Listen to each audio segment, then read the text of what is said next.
여러분, 우리가 살아가다 보면 이제 정말 많은 것을 양보하면서 살아갑니다. 이제 버스나 지하철에서 뭐 자리도 양보하고, 뭐 팀플 하거나 직장에서 회의를 할 때도 내 주장만 내세우는 게 아니라 다른 사람 의견을 뭐 받아들이고 양보할 줄 알아야 하는 거죠.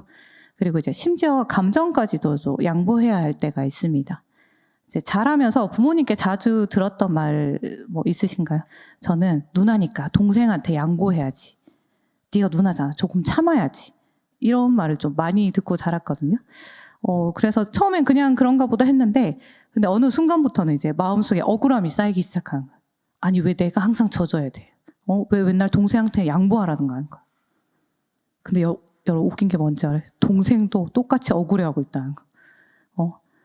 아니, 형은 맨날 나한테 다 하라고 하고, 언니는 자기가 양보했다고 하지만 사실 나도 많이 참았어. 이런 서로 뭔가 양보했다는 그 억울한 마음이 있기도 한 것 같습니다. 이런 이야기를 듣고 있으면 정말 양보한다는 게 쉽지 않은 일이구나, 그런 생각이 듭니다. 근데 양보는 분명 우리가 사랑이고 좀 미덕이라고 알고 있는데, 하지만 현실에서 참 어려울 때도 있죠.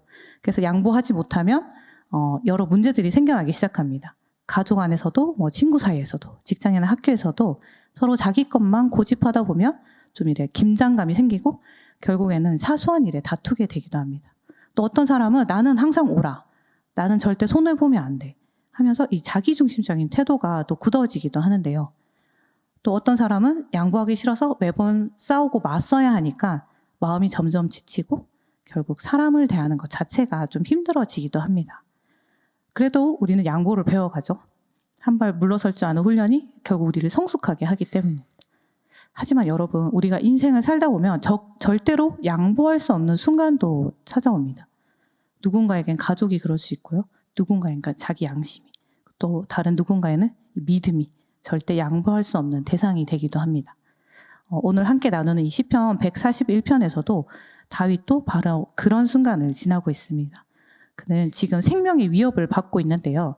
사실 이게 사울 왕에게 쫓기던 때인지 아니면 그 아들인 압살롬의 반역을 겪던 때인지 정확히 나오지는 않습니다. 하지만 분명한 거는 억울한 누명을 쓰고 배신을 당한 상황 속에서 다윗은 도망자 신세가 되어 있었던 겁니다. 그러면 이런 상황에서 보통 사람들은 어떻게 반응할까요?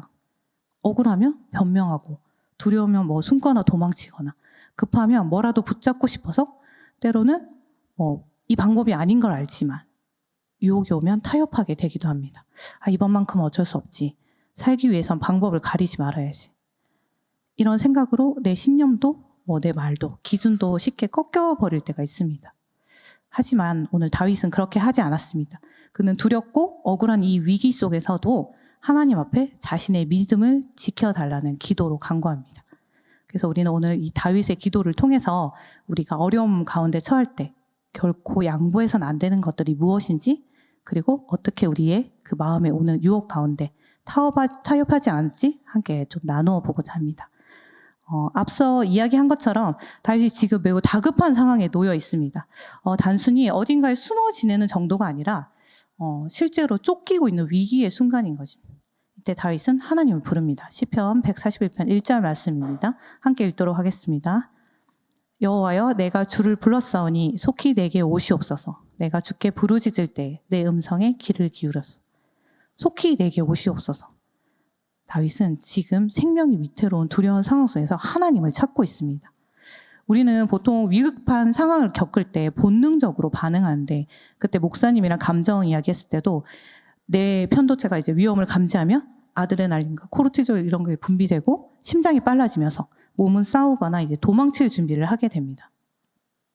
이처럼 위기 앞에서는 이성보다는 좀 익숙한 그런 본능적인 반응이 먼저 나오는 것이 일반적인데요. 그래서 많은 사람들이 이 위기를 맞이할 때 과거에 반복했던 익숙한 방식을 따르려고 합니다. 그런데 이 생명이 위협받는 인생의 위기 앞에서 다윗이 보인 반응은 하나님께 기도하는 것이었습니다. 그에게 가장 익숙한 반응, 반복적으로 이 쌓아온 신앙의 습관은 바로 하나님을 찾는 것이었습니다. 이러한 다윗의 태도가 2절 말씀에 잘 드러나는데 함께 읽도록 하겠습니다. 나의 기도가 주의 앞에 분향함과 같이 되며 나의 손드는 것이 저녁 제사 같이 되게 하소서. 다윗은 이제 기도를 분향과 저녁 제사로 비유하고 있는데요. 이 분향은 성전에서 이제 제사장이 하나님께 향을 피워 올리는 그런 행위를 말합니다. 이것은 단순한 의식이 아니라 하나님께 이 올려드리는 기도를 상징하는데요. 이 상징은 이제 요한계시록에 더 분명하게 드러납니다. 요한계시록 한번 보여드릴게요. 5장 8절에는 그 두루마리를 취하심에 내 생물과 24장로들이 그 어린 양 앞에 엎드려 각각 검은고와 향이 가득한 금 대접을 가졌으니 이 향은 성도의 기도들이라. 또 이제 8장 4절에서도 향연이 성도의 기도와 함께 천사의 손으로부터 하나님 앞으로 올라가는지라. 이처럼 향은 이 성도의 기도를 의미합니다. 이는 하나님의 앞에 올려지는 그 거룩한 예배를 말하는 것입니다. 다윗은 바로 그런 예배의 마음으로 자신의 기도를 하나님께 올려드렸습니다. 단지 말로 드리는 간청이 아니라 이 마음 깊은 곳에서 올라오는 그런 예배를 드린 것입니다.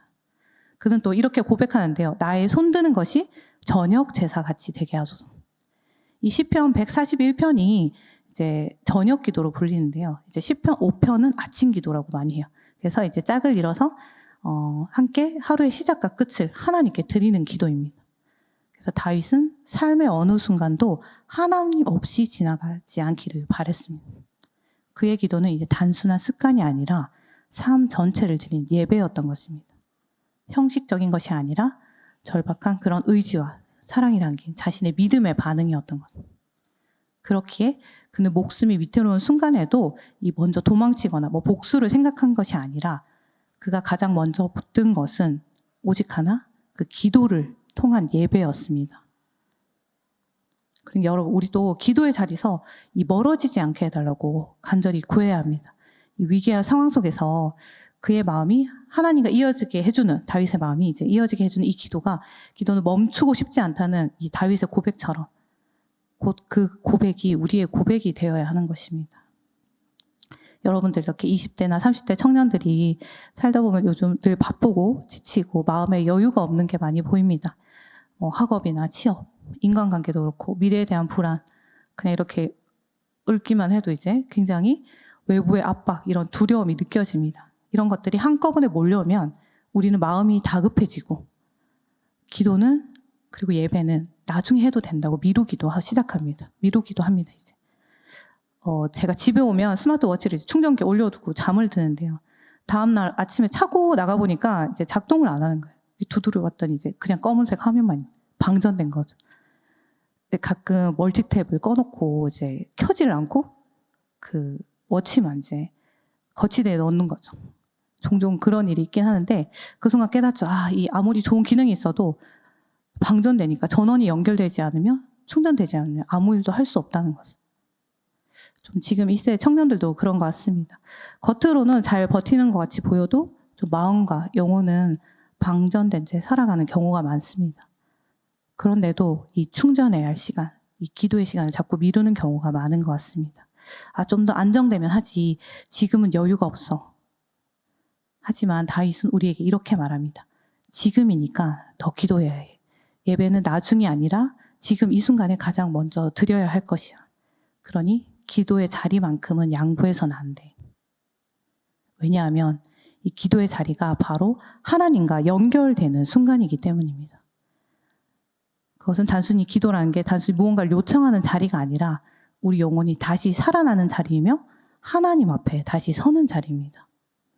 그래서 기도는 하나님께 나아가는 예배의 통로이며 그 줄이 끊기면 우리의 믿음도 정체성도 이 사명도 흔들리기 시작하는 것입니다. 근데 여러분, 제가 예배를 양보하면 안 된다 이런 이야기를 하지만 이 예배는 단지 지금 주일에 드리는 이 예배만을 말하는 것이 아닙니다. 하루하루 삶 속에서 하나님을 의식하며 살아가는 그 태도를 말하는 것입니다. 전원 코드가 잘 꽂혀서 충전이 잘 되어야 하는 것처럼 우리가 하나님과 연결되어 있는 것, 그것이 곧 예배인 것입니다. 그러니 여러분, 아무리 바빠도 아무리 지쳐 있어도 예배만큼은 놓치지 마시기 바랍니다. 기도의 자리만큼은 양보하시지 않기 바랍니다. 바쁘고 여유 없을 때일수록 바로 그때가 하나님 앞에 무릎 꿇을 가장 절실한 순간인 것입니다. 두 번째로 이제 다윗은 이 위기의 순간 속에서 하나님께 자신의 입술과 마음을 지켜달라고 간절히 기도합니다. 시편 140편 3절 말씀입니다. 함께 읽도록 하겠습니다. 여호와여 내 입에 파수꾼을 세우시고 내 입술에 문을 지키소서. 이 말씀이 무슨 의미입니까? 입은 우리가 말을 내보내는 곳이. 그러니 이 기도는 뭔가 억울하고 지금 억울한 일을 당한 다윗이 억울하고 분하고 감정이 치밀어 오를 때 이 불쑥 튀어나오는 말들 있죠. 원망하고 불평하고 비난하고 심지어는 상처 주는 말까지 그 모든 것을 하나님께서 막아주시기를 바라는 간절한 요청인 것입니다. 그런데 흥미로운 것은 이 다윗이 다른 시편을 보면 하나님께 막 분노와 고통을 숨김없이 쏟아내기도 합니다. 아니 원수를 갚아주십시오. 왜 나를 버리셨어요? 이렇게 말하면서 말이죠. 그렇다면 다윗은 왜 어떤 시편에서는 입술을 지켜달라고 기도하면서 또 어떤 시편에서는 마음껏 감정을 드러냈을까요? 뭔가 이중적인 사람이었을까요? 그렇지 않습니다. 그 차이는 바로 누구에게 말하느냐에 있습니다. 우리는 억울하고 상처받을 때 사람들 앞에서 막 소리치고 싶은 마음이 듭니다. 누군가를 깎아내리고 화를 내고 욕을 하고 싶어지죠. 왜냐하면 그렇게를 하지 않으면 뭔가 내 안의 억울함이나 이 고통이 해결되지 않을 것 같은 느낌이 들기 때문입니다. 하지만 그런 반응은 오히려 나에게 더 큰 상처를 주기도 하죠. 처음에 내가 옳았을지 몰라도 결국에는 내 분노만 보이고 내 마음속 억울함은 그대로 남아 더 깊어지고 또 외로움도 더 커질 수 있는 것입니다. 다윗도 똑같이 억울했습니다. 이 생명의 위협을 받고 근거 없는 오해와 배신 속에 쫓기는 삶을 살았습니다. 그는 누구보다도 사실 분노할 자격이 있었어요. 하지만 그는 사람들 앞에서 그 분노를 터뜨리지 않았습니다. 대신 하나님 앞에 나아가서 내 입에 파수꾼을 세워주소서라고 기도합니다. 그의 분노가 말이 되어서 이렇게 사람에게 흘러가지 않도록 하나님께 도와달라고 간구한 것입니다. 그리고 다윗은 이 입술뿐만 아니라 마음도 지켜달라고 기도합니다. 4절 말씀입니다. 함께 읽도록 하겠습니다. 내 마음이 악한 일에 기울어 죄악을 행하는 자들과 함께 악을 행하지 말게 하시며 그들의 진수성찬을 먹지 말게 하소서. 여기서 마음은 단순한 감정을 넘어서 이 의지, 중심에 내 안에 있는 중심에 있는 생각들을 말합니다. 다윗은 지금 자신을 죽이려는 사울 왕이나 반역을 하는 아들 압살롬으로 인해서 고통 가운데 있었습니다. 그래서 누구라도 이런 상황이면 눈에는 눈, 이에는 이 그렇게 대응하고 싶은 상황일 수 있는 거죠. 세상 사람들은 아마 이렇게 말했을 거예요. 당해도 싸다. 네가 직접 갚아야지. 그렇게 살다간 바보 된다. 하지만 다윗은 그 유혹 앞에서 이렇게 기도합니다. 하나님, 상황이 악하다고 해서 나도 악하게 반응하지 않게 해주세요. 내 마음이 그들의 길로 기울어지지 않게 해주세요. 그리고 이렇게 덧붙입니다. 그들의 진수성찬을 먹지 말게 하소서. 이는 단순히 음식을 거부하겠다는 뜻이 아니라 악인의 방식, 유혹, 편안해 보이는 길, 이 복수의 기회, 그 어떤 것도 나는 받아들이지 않겠다라는 단호한 고백인 것입니다. 실제로 다윗은 사울을 죽일 수 있는 기회가 있었어요. 하지만 그렇게 하지 않았습니다. 왜냐하면 그는 알고 있었어요. 하나님께서 기름 부으신 자를 심판하시는 일은 자신의 몫이 아니라 이 하나님의 몫이라는 것이죠. 그래서 다윗은 자기 손이 아니라 하나님의 손에 이 모든 것을 맡기기로 결정한 것입니다.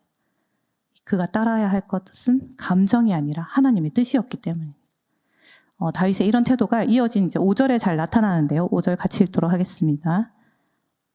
의인이 나를 칠지라도 은혜로 여기며 책망할지라도 머리에 기름같이 여겨서 내 머리가 이를 거절하지 아니할지라 그들의 재난 중에도 내가 항상 기도하리로다. 다윗은 누군가가 자신을 책망하더라도 그것을 은혜로 받아들이겠다고 말합니다. 이 기름 부음이란 것은 꼭 축복과 인정의 상징인데요. 아프게 들릴 수 있는 말이라고 해도 나에게 의로운 사람의 말이라면 겸손히 듣겠다는 것입니다. 그래서 누군가 조언했을 때 네가 뭘 알아? 하고 뿌리치지 않는 거죠. 오히려 그 말 안에서 하나님의 음성을 들으려 한 것입니다. 그리고 다윗은 고난 가운데서 이렇게 고백합니다. 내가 항상 기도하리로다. 상황이 아무리 힘들고 악인들이 득세해 보여도 기도하는 자리를 떠나지 않겠다는 다윗의 결단이었습니다. 왜 다윗은 그렇게 할 수 있었을까요? 6절에서 그 이유가 나오는데요. 6절 말씀 같이 보겠습니다. 그들의 재판가들이 바위 곁에 내려 던져졌도다. 내 말이 닮으로 무리가 들으리로다. 다윗은 하나님께서 결국 이 악한 자들의 지도자를 심판하시고 자신이 하나님을 의지하며 이제 고백한 이 말들이 결국 사람들의 마음에 닿게 될 것이라는 확신을 가지고 있었습니다. 왜냐하면 하나님이 모든 것을 보시고 계시고 판단하시고 심판하신다는 그 믿음이 있었기에 자신의 중심을 하나님 앞에 지키기로 결단한 것입니다. 그래서 다윗은 말합니다. 지금 내가 힘들고 배고프더라도 악한 자들의 잔치에는 함께하지 않겠습니다. 나는 하나님 앞에서 내 마음을 지키겠습니다. 우리가 오늘도 살다 보면 오늘날 우리가 매일 살다 보면 억울한 일, 부당한 일, 상처받는 일들 수없이 겪습니다. 누군가에게 인정받지 못하고 관계 속에서 또 외면당할 때도 있고 때로는 혼자라는 생각에 지쳐서 좀 무너질 때도 있습니다. 그리고 그럴 때 우리는 쉽게 이 분노에 휘둘리고 좀 말로 상처 주고 싶고 이 세상의 방식에 기대고 싶은 유혹을 받습니다. 하지만 그럴 때야말로 우리가 반드시 지켜야 할 것이 있습니다. 그것은 거룩한 입술과 마음입니다. 감정을 억누르라고 하는 것이 아니라 그 마음을 사람 앞이 아닌 하나님 앞에서 풀어내시기 바랍니다. 그리고 입술을 지키고 마음을 지키는 이 신앙의 기준을 어떤 상황 속에서도 우리가 양보해서야 안 될 것이라는 것을 믿으시기 바랍니다. 그리고 이제 다윗은 이제 시편 141편 마지막 부분에서 이제 마지막으로 이 위기의 순간에서도 자신이 양보할 수 없는 것이 무엇인지 분명하게 고백하고 있습니다. 8절 말씀입니다. 함께 보도록 할게요. 주 여호와여 내 눈이 주께 향하며 내가 주께 피하오니 내 영혼을 빈궁한 대로 버려두지 마옵소서. 내 눈이 주께 향하며 다윗은 지금 사방에 이제 악인들의 계략과 함정이 깔려있는 긴박한 상황 속에 있습니다. 그의 삶 곳곳에는 이제 자신을 넘어뜨리려는 그 숨겨진 위협이 도사리고 있는 거죠. 그런데 이 절망적인 상황에서도 다윗의 시선은 오로지 하나님께로 향하고 있습니다. 내 눈이 주께 향하여. 이 부분은 단순히 그냥 시적인 표현이 아니라 자기 판단이나 타인의 방식으로 상황을 계산하지도 않고 해결책을 이제 찾으려고 하는 이 불안한 마음으로 뛰어다니지도 않습니다. 오로지 하나님 앞에 앉아서 하나님의 선하심을 믿으며 이 인도하심만을 기준으로 삼겠다는 태도를 보여주는 것입니다. 그래서 하나님, 저는 다른 길을 찾지 않겠습니다. 하나님만 바라보며 따르겠습니다라는 절박하고 진실된 믿음의 결단인 것입니다. 그리고 다윗은 이렇게 고백합니다. 내 영혼을 빈궁한 대로 버려두지 마옵소서. 여기서 말하는 빈궁은 단순한 가난하거나 사정이 어렵다는 것을 말하는 게 아닙니다. 하나님의 도우심이 사라졌을 때 찾아오는 이 깊은 영혼의 절망감, 그리고 하나님과의 관계가 단절된 데 오는 이 공허함을 의미합니다. 다윗은 그것이 얼마나 고통스럽고 위험한 것인지 너무나 잘 알았기에 하나님 없이는 자신이 설 수 없다는 그 사실을 인정하고 철저히 하나님만 의지한 것입니다. 9절에서 더 구체적인 이에 대해서 기도를 드리는데요. 9절 말씀 함께 보도록 하겠습니다. 나를 지키사 그들이 나를 잡으려고 놓은 올무와 악을 행하는 자들의 함정에서 벗어나게 하옵소서. 이 악한 자들의 올무는 단지 다윗의 목숨을 노리는 것이 아니라 그의 신앙과 이 믿음을 흔들려는 영적인 공격이기도 했습니다. 하지만 다윗은 말합니다. 세상의 방식으로 맞서 싸우지 않겠습니다. 하나님의 길에서 벗어나지 않겠습니다. 그리고 10절에서 이렇게 말합니다. 악인은 자기 그물에 걸리게 하시고 나만은 온전히 면하게 하소서. 이 말은 다윗이 악인을 저주하는 것이 아니라 하나님의 그 공의와 정의가 이루어지기를 바라는 믿음의 표현입니다. 악한 자는 마땅히 그 행위대로 심판받고 하나님을 의지하는 자는 하나님께서 끝까지 지키신다는 것. 이것이 다윗이 가진 그 믿음이었습니다. 특히 나는 온전히 면하게 하소서라는 이 고백은 다윗이 하나님의 이 정의를 신뢰하면서 그 기준을 타협하지 않겠다는 결단을 드러내는 것입니다. 그래서 다윗은 현실적으로 불리하고 위협적인 상황에서도 이 하나님의 기준을 포기하지 않습니다. 그는 인간적인 보복이나 타협 없이 오직 하나님의 인도하심에만 의존한 것입니다. 우리 역시 현실의 어려움 속에서 이제 세상의 방식이 더 빠르고 편해 보일 때가 많습니다. 하지만 오늘 다윗의 기도를 통해 기억해야 할 것은 하나님의 기준은 우리가 결코 양보할 수 있는 것이 아니라는 것입니다. 하나님의 인도하심은 대안이 아닌 그 유일한 길이라는 것입니다. 여러분, 우리가 살아가면서 정말 많은 것을 양보하면서 살아간다고 했는데요. 어쩔 땐 작은 배려로, 또 어떤 때는 인생의 이 중요한 선택까지도 누군가를 위해 내려놓고 포기하기도 합니다. 그렇게 우리는 관계를 지키고 사랑도 표현하고 때로는 갈등 대신 평화를 선택하기도 합니다. 근데 오늘 시편 141편에서 다윗의 기도를 묵상하며 분명히 깨닫게 되는 진리가 있습니다. 우리의 신앙 안에는 결코 양보해서는 안 되는 것들이 있다는 것입니다. 그 첫 번째는 기도를 통한 예배입니다. 다윗은 생명의 위협 앞에서도 기도를 멈추지 않았다는 것. 그에게 있어 기도는 그냥 습관이 아니었어요. 기도는 그의 예배였고 숨쉬는 생명이었습니다. 그래서 여러분, 삶이 너무 바쁘고 지쳐서 기도할 수 없다고 느껴질 때가 있어요. 저도 그렇지만 너무 피곤해서 기도 자리에 앉는 게 힘들 수도 있습니다. 하지만 바로 그때가 가장 간절하게 하나님께 나아가야 할 순간임을 잊지 마시기 바랍니다. 기도를 멈춘다는 것은 꼭 하나님과 연결이 끊긴다는 것입니다. 그 줄이 끊기면 우리의 영혼은 결국 방전되고 마는 것입니다. 두 번째는 거룩한 입술과 마음입니다. 우리는 억울하거나 화가 나는 상황에서 쉽게 무너질 때가 많다고 했습니다. 불평과 분노, 원망이 입에서 나오고 마음은 어느새 이 세상의 방식을 따라갈 때가 있을 수 있습니다. 하지만 다윗은 그 순간에도 하나님께 간절히 구했습니다. 내 입술에 파수꾼을 세워주소서. 악으로 갚지 않겠다고 마음을 지키겠다고 결심한 것입니다. 세상이 더럽다고 우리까지 더러워질 필요가 없는 것입니다. 하나님의 백성은 말과 마음으로 구별되는 것입니다. 그러니 여러분, 이 거룩함을 절대로 양보해서는 안 됩니다. 그리고 마지막으로는 하나님의 기준과 인도하심입니다. 세상은 항상 더 빠른 길을 제안합니다. 굳이 그렇게까지 믿을 필요가 있어? 요즘 그렇게 살아. 근데 다윗은 그 유혹 속에서도 돌아가는 길을 택했습니다. 왜냐하면 하나님의 그 선하심을 믿었기 때문입니다. 그래서 하나님의 기준은 때로 느리고 불편해 보여도 결국 생명의 길임을 알았던 것입니다. 그 길만이 끝까지 가야 할 진짜 길인 것을 알았던 것입니다. 그래서 우리는 이렇게 고백할 수 있어야 할 것 같습니다. 기도는 양보할 수 없습니다. 거룩함은 타협할 수 없습니다. 하나님의 뜻과 기준은 결코 포기할 수 없습니다. 그래서 오늘 말씀을 통해서 여러분 한번 자신에게 이렇게 물어보면 좋겠습니다. 지금 내 삶에서 내가 결코 양보해서는 안 될 믿음의 자리는 어디인지, 세상이 아무리 흔들려도 어려움이 찾아오고 유혹이 찾아와도 하나님 앞에서 끝까지 지켜야 할 것을 지키고 있는지 말입니다. 여러분, 살다 보면 이해가 안 되는 일이 많고 사실은 하나님께 여쭤봐도 답이 없는 경우도 많을 수 있습니다. 하지만 그렇게 흔들릴 수도 있고 잠시 멈춰 설 수도 있습니다. 하지만 포기하지 말고 기도의 자리에 서시기 바랍니다. 그리고 여러분의 믿음을 타협하지 마시기 바랍니다. 하나님이 그런 여러분을 이 한 주간도 꼭 붙들어 주실 걸 믿습니다.